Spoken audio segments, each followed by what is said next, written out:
G'day to all my friends and family, and welcome to Jim's 5am Club. And as you can see, it's a beautiful summer's day. I'm perched up here on the ledge at Bronte, just above the Bronte Bar. The beach is in the background there. You can see the bogey hole over there. And it's just a glorious, glorious day. I've just finished my 2-kilometre swim in the pool down below, 70 laps, and just feel absolutely refreshed and on top of the world. I've been swimming here for about 5 years now, 4 or 5 years, and it's now become a habit, and I swim throughout the year, and I just can't see myself not doing it anymore. It's just now become a routine, a behaviour that became a habit, and now it's become part of my weekly routine. Anyway, what I'd like to do is just to go through a book summary with you today, and I want to just continue along a theme which I opened up earlier this morning about a book, a wonderful, wonderful book. It is a powerful book, just jam-packed with life hacks and stuff that you could use regardless of what age you are. You could use it straight away and it will change the way you see things. The book is entitled Factfullness, and it's written by Hans Rosling, who's the author. And what he does, don't want to get his gender wrong. What he does is he looks at the 10 instincts that we mostly have in our lives that distort our perspective of the world and prevent us from seeing things how they really are. So what the author is suggesting is that we all have some instincts, some instincts that we have which impact the way we see the world, and whilst those instincts may have been useful at some time in our life or in some previous historical time in man's life, they no longer serve us in many cases. And the author talks about the importance of identifying what these instincts are, understanding them, being aware of them, and turning them or changing them or redirecting them so that they're serving you as opposed to being a disservice to you. So of the 10 instincts, what I'll do is I'll do a deep dive today on one specific instinct, and the instinct is specifically called the gap instinct. But before I go there, I just want to show you over there how people are just swimming. Don't know if you can see them over there, but just people are just swimming across the beach. Looks like they've come all the way across from Bondi, because I can see them all the way across to that point over there. So either they've come around from Tamarama or come from Bondi, which is pretty specific and pretty special. But good luck to them. I'd love to do that one day, but haven't quite got the courage. Anyway, the gap instinct. Let's just do a bit of a deep dive on the gap instinct and understand what it is, how it impacts us, and how it is a disservice to many people. So what they're saying is that we're wired to a certain extent to divide things into groups with imaginary divisions. So we either do it ourselves or other people do it for us, and the media are very good at dividing things. Satan, the devil, is also said to be the great divider, the person who loves creating division amongst people, because through creating division he disunifies people, he breaks up families, breaks up friendships, breaks up communities. But what we're saying is that deep down inside of us, we have something that has been with us forever and a day, which causes us to look at things and try and categorize things and divide things into different categories. And what the author is saying, suggesting, is that this act of dividing things into different categories is quite dangerous for many reasons. Because what it does is it makes us think that we're all different from each other, or that things are significantly different and there's a gap between one and the other, so it's us against them, and it creates that division so that we can't feel as if we're united or one. But the author says that what it essentially does is it gives you a distorted view of humanity, of the world, and how things basically are.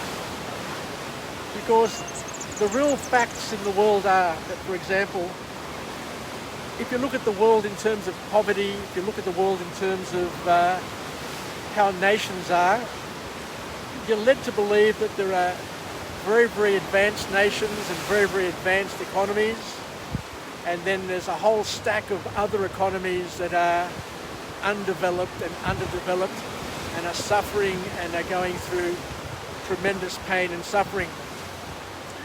But in terms of the reality, this is the reality. The reality is that 85% of the world is in a box known as the developed world. Most of the world is developed, and the 15%, there's 15% that sits between two boxes, the undeveloped and the developed world. And when you sit and think about it and go down and look at the absolute detail, what the author is suggesting is that only 13 countries of the 130 countries in the world, so less than 10% of the countries in the world, represents 6%, only 6% of the world's population live in a box called the developing box. And that only 9% of the world lives in low-income countries. So whilst the media and whilst our imagination seems to think that the world is a cruel place where there's a few wealthy people or a few wealthy countries and everybody else is suffering and going through absolute destitution, the reality is it couldn't be further from the truth. Because the author says to us, and I've seen this myself, with the people out there, I don't know if you can see them out there, the people are out there just sitting over there, just chatting whilst they've finished their swim. But what the author is saying is that low-income countries are much more developed than what most people think. And it's only when you travel throughout the world that it opens your eyes and you realise that a lot of the thoughts, a lot of the perceptions you had about the world are absolutely wrong. You know, you go to China, for example, and you see a country that you could never have ever imagined with the amount of development that has happened there. Just as an example, China. China's been an absolute miracle, a development miracle. In the past decade, 700 million, I repeat, 700 million people have been lifted out of poverty and now make up the middle class in China. They are people who are consumers, who have turned their eyes and turned their attention to things other than subsistence and food. So, you know, many years ago when I was younger, I went to Greece and I heard all these stories about Greece being undeveloped and Greece being this and the Greek crisis and this, that and the other. And it's only when I go to Greece that it blows my mind, because every time I go to Greece, it's just better and better. Fair enough. You know, times are tough at the moment, but things will get better, and that the lifestyle that the Greeks lead, regardless of their income, let me make this important point, regardless of their income, they live a very, very good lifestyle. The worst Greek, the person who is in the worst economic situation in Greece, I'm surprised to say, but I'll say it, live as good as a middle class person lives here in Australia, because they're engaged with their people around them, they're out doing things, they're sharing their friendships, they're chatting, they're making the most of their lives.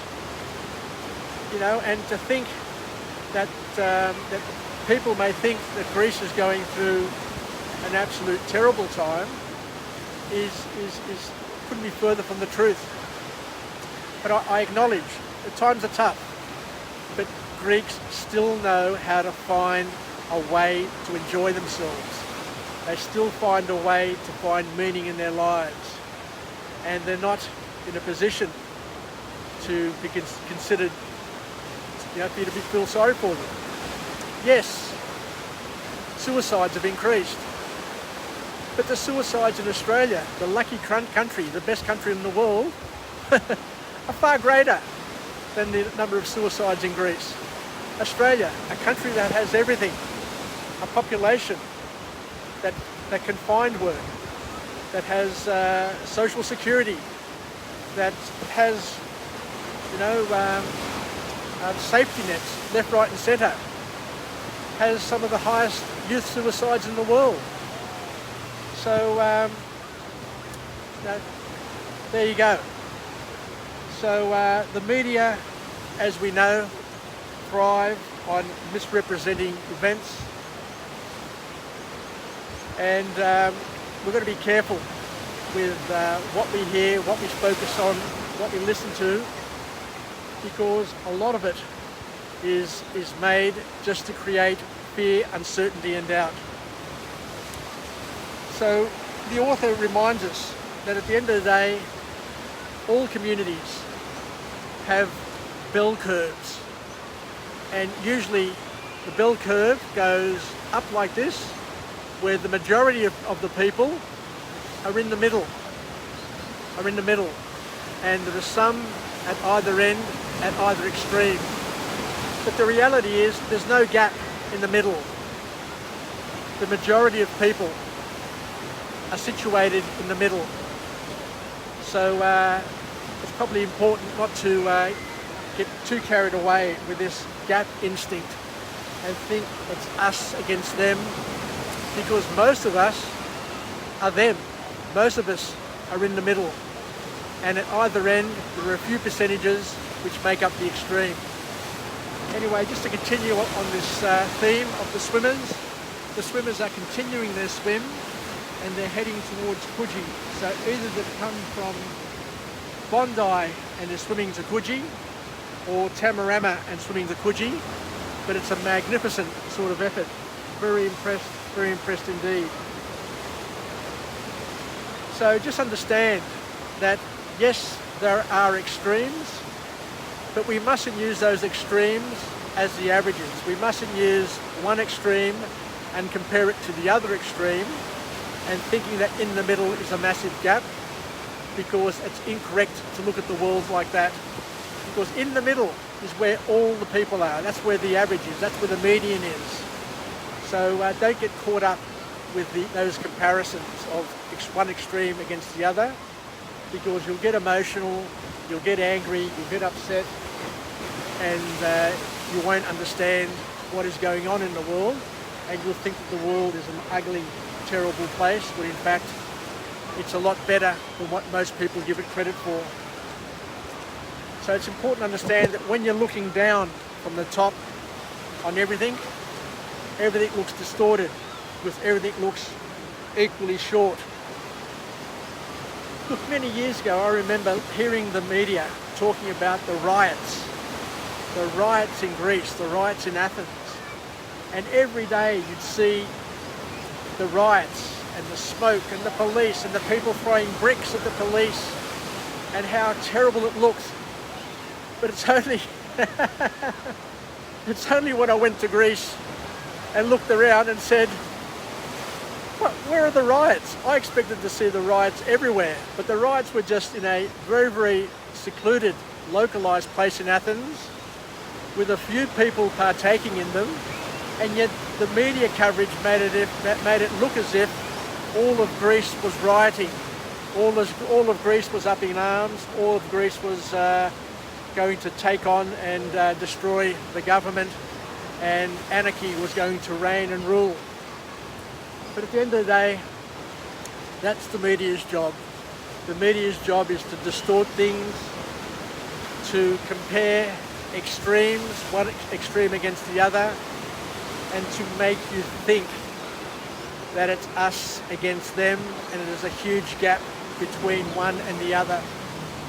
When the reality, the statistical reality, is that everything in nature, everything in the world happens in a bell curve, where you've got the majority between points A and points B, and it forms a bell.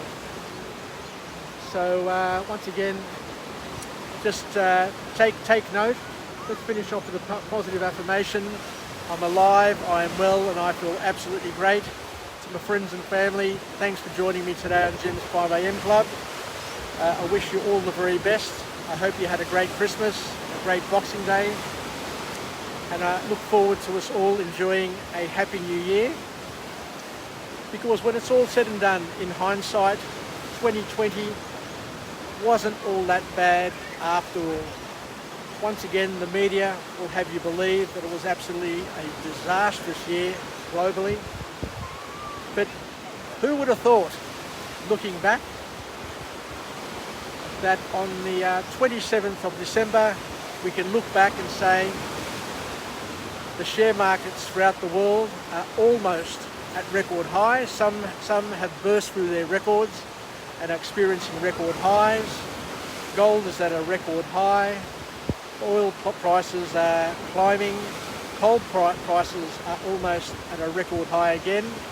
Iron ore prices are at a record high. And what else is there?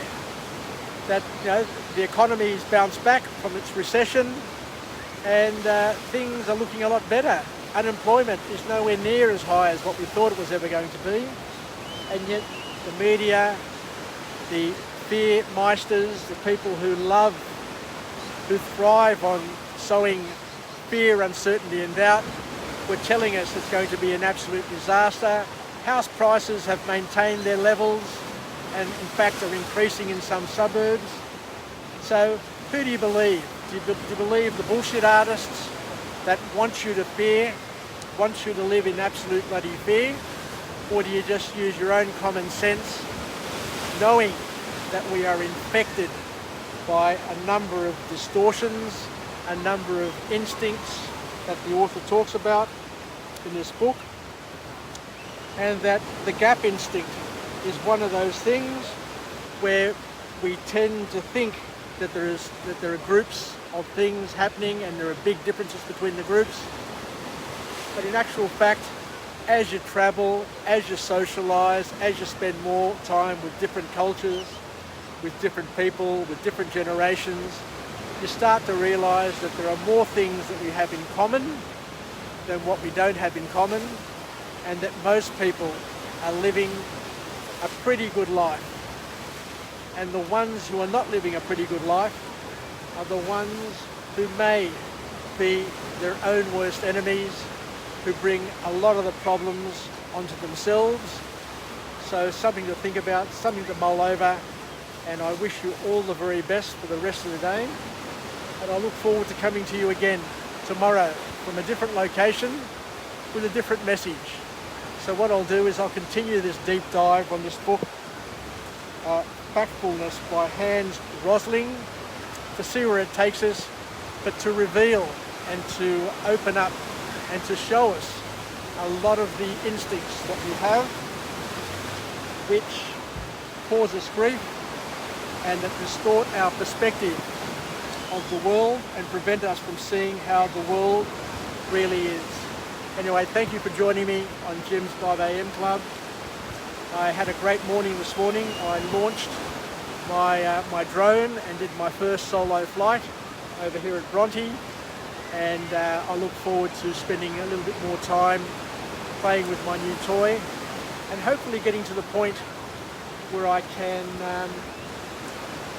run some footage showing the beauty and highlighting the beauty of this magical city of Sydney, or maybe Athens when I get to Athens and Greece one day, and supplementing and complementing that beautiful image with some positive, empowering messaging as well. Anyway, take care. Pilaki, tatapume. Bye for now, and until we chat again, stay safe and enjoy the rest of your beautiful day. Take care. Yasas. Bye.